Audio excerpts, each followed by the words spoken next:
So I'm a physiotherapist, and physiotherapy or physical activity can be one of the part of holistic approach, or maybe which we should better say put that W in front of, because there are many specialists that are not coming from medical field, and they use that holistic approach. So it could be one of intervention to reduce damage or to slow or decline the aging, not only the dementia. So we all, everybody knows that physical activity has some benefits, effects on the reactive oxygen species. It improves immune cell system. It has some benefits for neurogenesis, can slow cognitive decline, or reduces ability for Alzheimer's disease. Also has some influence on reducing biological and cognitive senescence in humans. Wolf et al. Did some research. There are huge research about published literature, and they found out that they have several impacts on neutrophils, cognition and behavior, and neurogenesis and brain structure as well. Also with the patient with Alzheimer's disease, where we talk about global cognition. And Barnes and Yaffe did the research, also it was literature review, and they found out that increasing physical activity for only 10% can significantly reduce occurrence of Alzheimer's disease. So everybody knows, we know, but do we do anything? So about researches, there are a lot of research, because gerontology is very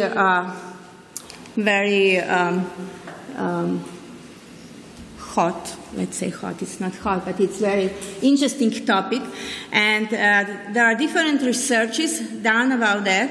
It depends from which field the researcher is coming. So there are some researchers talking about physical activity in brain volume.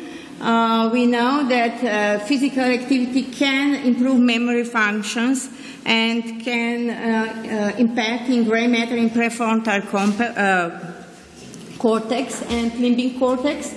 There are improves or is correlated with volume in brain and total brain and white matter. They were doing MRI and cognitive abilities, and it is associated with hippocampal volume. Alasko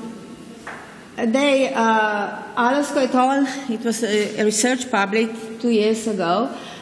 They found out, nothing so new, that cognitive ability is reduced when the people are not so physically active, and that higher cardiorespiratory fitness is associated with gray matter volume in prefrontal cortex and hippocampus, and is less consistently in other regions. There are also some different researches that are improving that there is increase of peripheral BDFN with patients with mild, with MCI, and they have better memory, and that people that are not so physically active have decrease of BDFN. There are also some researches that are showing that there is increase of AGF1, and of course these patients that when they are more physically active, they have better cognitive functions. There is also a link between aging and dopaminergic function, and there are some other studies that are showing that aerobic physical activity has positive effect on normalizing NAA. And we know that higher concentrations of NAA are important for better working memory. So our aim is to add life to years, not years to life, and this is also our main sentence that is popular in our field. So there are some other researches that say that more complicated physical activities can affect on less stability in bodies and decline the quality of life and can induce some memory problems.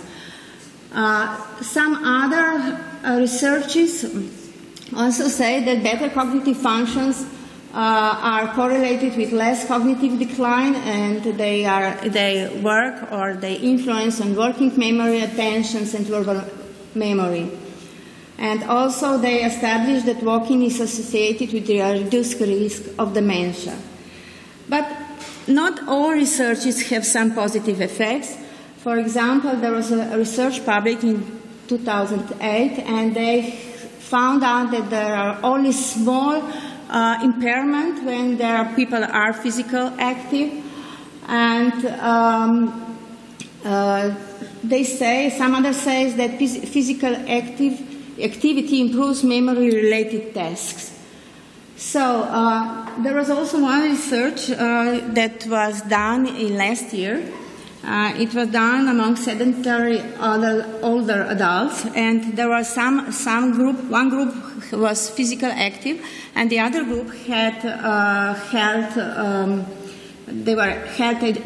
health education, and they found out that there were no significant differences between them. So they were thinking maybe there was not appropriate physical activity, because there is a problem. Which one is appropriate? And maybe they were not cognitive vulnerable people. They were mostly high-educated people. And besides, health education has some influence as well.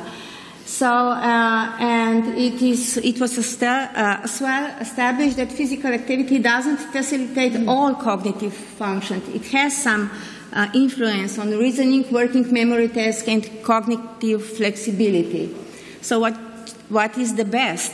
That's what we want to know, because if we want to do something, what is the best?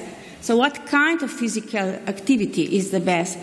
For sure, there are some proofs that this could be or should be aerobic exercises or aerobic activity. And this one is beneficial for cognitive functions, but is it because of activity or because of better cardiovascular influence in brain? That is what we don't know yet. So Kelly and all, they did a very quite good public literature review. It was about 25 researches, and they found out that the best one is combination of aerobic fitness and resistance training. But that is what it is now a suggestion of our WHO organization. So we should do aerobic exercise most time of the week, 5 or let's say better 6 times for 40 minutes, and two or let's say better 3 times per week doing some muscle endurance tests. So Gates, they did study, you see the number is quite big, and they found out that the aerobic physical exercise benefits only on verbal fluency. And then there is another question. What kind of aerobic exercise is low, moderate, or high intensity the best one? Because if we have high intensity aerobic exercise, then this is older population, and they are vulnerable. Oh, my tongue. And they have a lot of comorbidity, and they have to spend a lot of time thinking how to do the exercises, so they are not able to do it properly. So more intensity, more attention, less cognition. And it can even influence opposite.